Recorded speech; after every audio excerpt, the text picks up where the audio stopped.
All right. First and foremost, give all praises, honor, and glory to Yahweh, Ba'ashem Yahushua, Ba'ashem HaKadosh. Double honors to the elders and the apostles of Great Millstone who rule well and who was worthy to be counted for double honors. Peace and salutations to you brothers out there pushing this truth wholeheartedly and sincerely and for love of the gospel. So, Brother Gabari from Indiana Camp, coming back at you again, one to sit down. Just now leaving the gig, on my way to the crib, on my way to the house. And Lord put the spirit on me to put down what's on my mind. As you see, I'm driving, so it's gonna be in transit. But something had happened. I don't know for brothers who are into games or into video games and playing games, but the company Sony, they also create other electronics like TVs and refrigerators and shit like that. But the company Sony had had decided to go digital with all their video games, which basically is doing away with the CD. All right, and that's basically is just a prelude of what's coming, of how this world is moving, which is going to a digital, um, a digital, a digital world. All right, like they said, like they said in 2016, you will own nothing and you will be happy. All right, and we're starting to see those things more and more. That's why cars are going electric.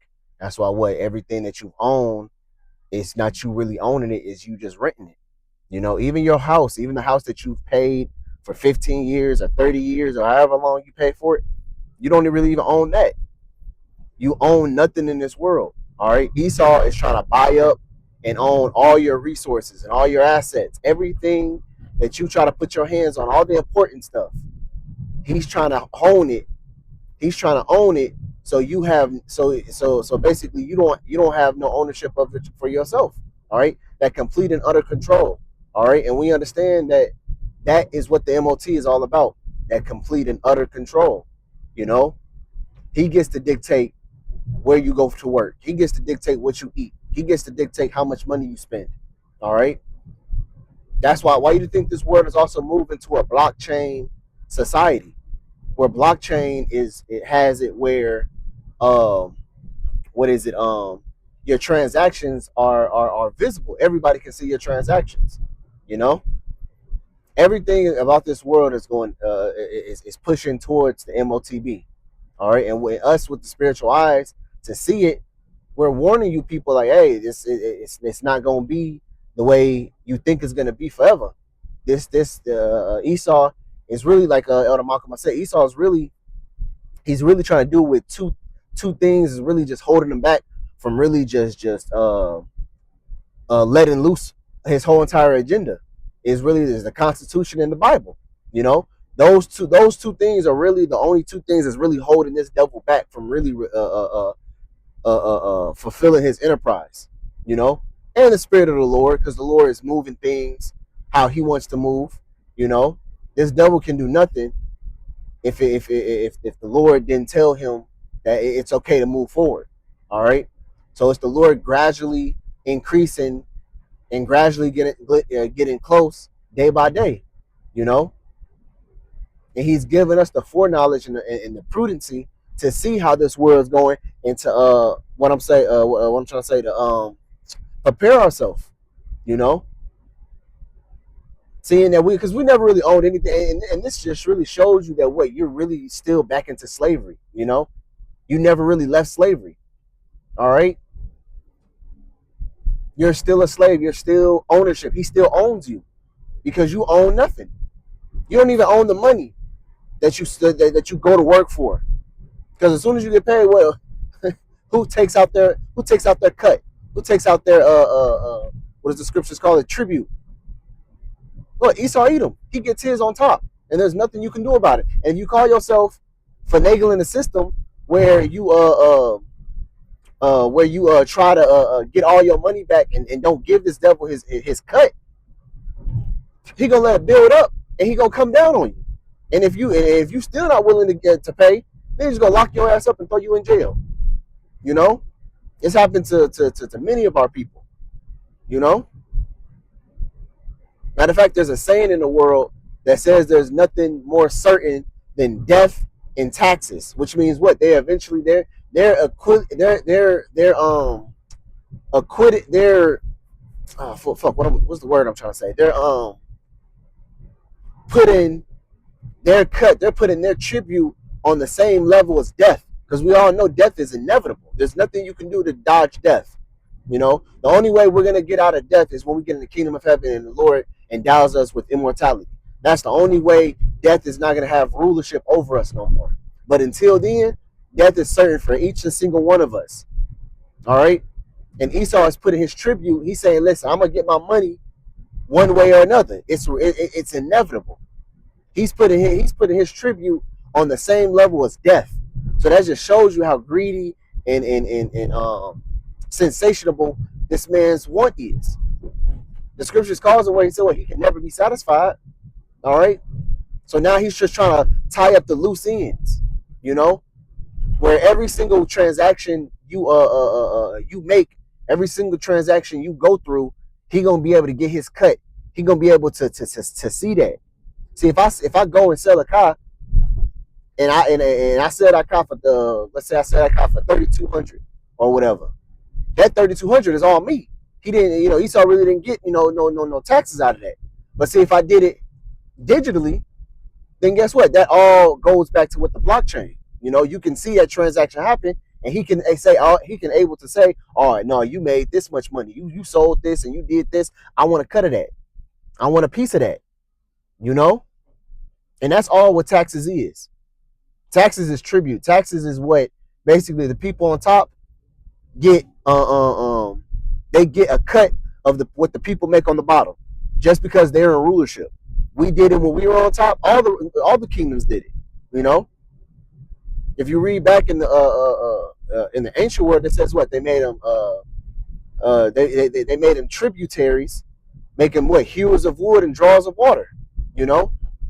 And you would basically give your goodly possessions to the you would give your goodly possessions to the people who's on top, the people who were ruling over you. It's called tribute, and you're a tributary, and that's how we are in the hands of Esau. All right, we have no power, we have no resources. This man, the Lord gave the world over unto him. So what he's doing, the things to try to solidify and try to make his kingdom permanent, with the MOTB. But that's where he's messing up at, because where the Lord is coming, eventually the Lord is coming to dethrone him and do away with everything that he had set up. As the scripture says, that he does not fulfill his enterprise. But we're seeing that the so-called white man is trying to control everything. Getting away from actually you owning stuff. Hey, listen, even with the cars, the cars the Lord Esau is trying to do away with the self mechanics, because a lot of self mechanics don't know how to work on these new electric cars. And China has a thing where they said that they're trying to do away with all gas motor vehicles by 2030, which that's only 4 years away. So Esau has an agenda for 2030. He's trying to have everything set up, planned by 2030. Look up the 2030 project. Or it's another project. Make Israel Israel increase, Israel greater. I forgot exactly what the project is. It's basically just trying to increase the land of Israel. They're trying to increase the land of Israel to just the whole entire Middle East. This is everything that he's trying to that he has on his bingo, on his agenda. He's trying to solidify his judgment. He's trying to solidify his rulership. He doesn't want to get taken down. He wants to rule forever, as the scripture says. He's trying to have everybody up under him. He's trying to have complete and utter control, just like how Yahweh and Yahweh Bashem Yahushua has. That's really, to be honest, if you really look at it, that's what he's trying to do. He's trying to mimic the Lord. He sees how the Lord has complete and utter control over everything, and he's jealous of that. All right? He's jealous of that, and he's trying to gain that power. He's trying to have complete and utter control over everything. Everything bending to his will. What he says goes, no matter what. The weather, people's sickness, people living, people dying, how people think, how people act, what people eat, what people drink, how people behave, you know, how what certain things people like, what certain things people hate. He wants to have control over all of that. Just like who? Yahweh Bashem Yahushua. Like I always say, man, he was the original player hater. You know, even when he was the serpent in the garden, he seen the glorified power that Yahweh Shah had, and he hated, and he tried to fuck it up because he was jealous. You see, and he still has that same spirit on him today. He sees the glory, he sees the power, he sees the earth and how beautiful it is. So what he wants to do, he wants to put everything up under his. He wants to rule everything. He wants to be able to go out in the galaxies and rule other planets. You know, he's trying to artificialize. He's trying to artificialize spiritual powers. He's trying to artificialize everything through his technology, because that's what the Lord gave him. You know, he's trying to get everything. He's trying to solidify an artificial kingdom through technology. That's why he's trying to merge man with machine. Has it where you can have a prosthetic arm that's a robot and be able to control it like it was your regular arm, and then put what silicone flesh on it and make it look real. The scriptures talks about his miracles. His miracles comes through that technology. All right.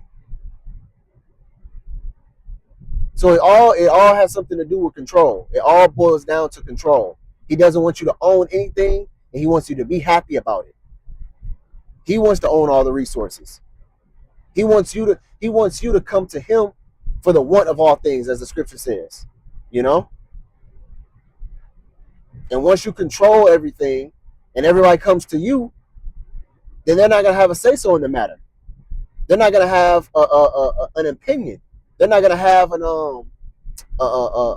a choice, really. Even though he has this false pseudo face of a free will that he tries to push upon the people. Oh, no, you have the option to do this. You have the option to do that. Yeah, we have the option to do it, but guess what? The judgment, the decision is already made. He tries to sell you this false illusion to see that you really have an option, but you never really had, you never stood a chance. You never really had an option. The decision was made before you was even thought of, before you was even born. Matter of fact, Jordan Maxwell said, he said each single baby that's born, they're born into debt.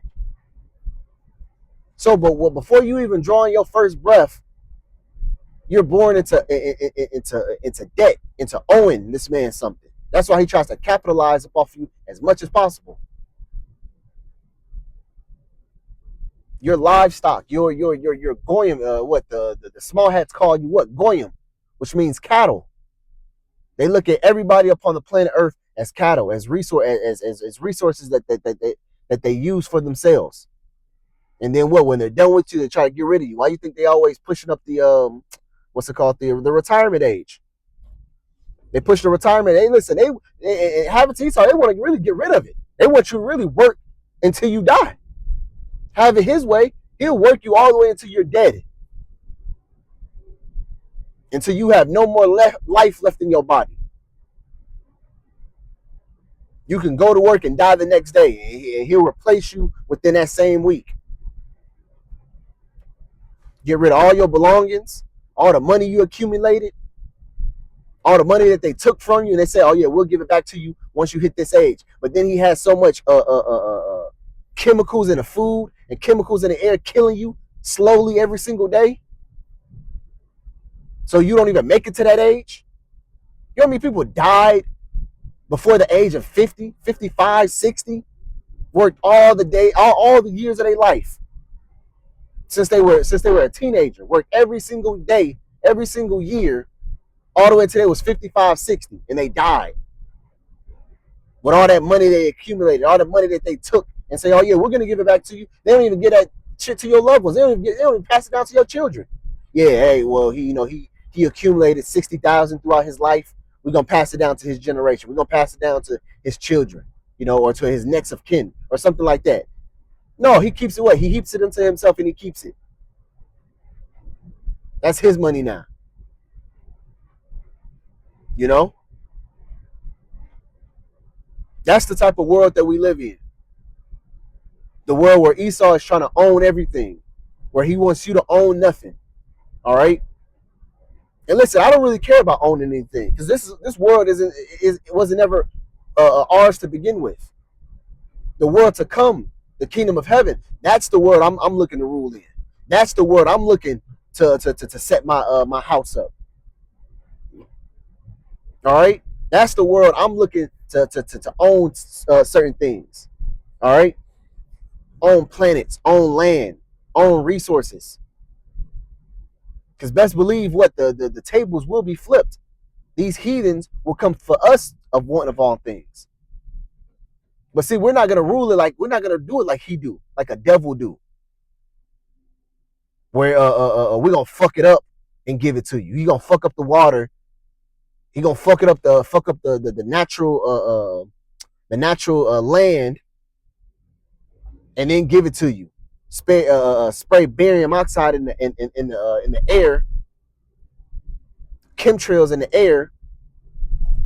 What? Give fluoride in the water, plop all different types of plastics and other biohazardous material in the water, and then tax you for taking it. No, we're gonna rule the kingdom of heaven in righteousness, in pure, unadulterated righteousness, and it's gonna be beautiful. It's gonna be literally paradise for everybody, except for you, because as soon as slavery is done for you, guess what? You're getting rid of. You don't deserve paradise. All right, you don't deserve paradise. You deserve death and a complete eradication. That's what you get. I can't think of a more fitting judgment for you. When we get our kingdom of heaven, everybody's gonna love it. Shit, even the heathen, and they're not even gonna be in power. They gonna love it. They're gonna be second-class citizens. They're gonna be on the low. They're gonna be low man on the totem pole, on the bottom. And guess what? They still gonna love the kingdom of heaven. The kingdom of heaven is still gonna be a paradise even unto them. They ain't got to worry about them being bombed or nuked on a daily. Yeah, we're gonna put our foot up their ass, but we still gonna rule in righteousness, because we got the statutes, laws, and commandments to abide by, and that's what's gonna be preached about across the universe, everywhere, different solar systems, different planets. Everywhere is gonna follow the everywhere is gonna follow the law, statutes, and commandments. No matter where you go, everybody's gonna uphold the Sabbath. Everybody is gonna uphold not sleeping with other men's women, not stealing. All right. We're gonna rule. We're gonna rule in an Damn, what was the word I'm trying to think of? In a full. Oh fuck! I forgot the word I was. I forgot how to form the word I was thinking of. But basically, we're gonna be perfect. In a nutshell, we're gonna rule in perfectness. You're gonna see how a perfect kingdom, what it is to have a perfect kingdom. You're gonna see what a perfect kingdom is. Starting from who? Yahweh Shah down. All right. So that's the end of my rant. I don't want to make this video too long. It was just something that was on my spirit, talking through the spirit. So Lord, I encourage your brother to put down something. I hope this video was edifying for you brothers out there. I hope it motivates you and it exhorted you through the spirit. Did my best. So Lord, until next time. Shalom.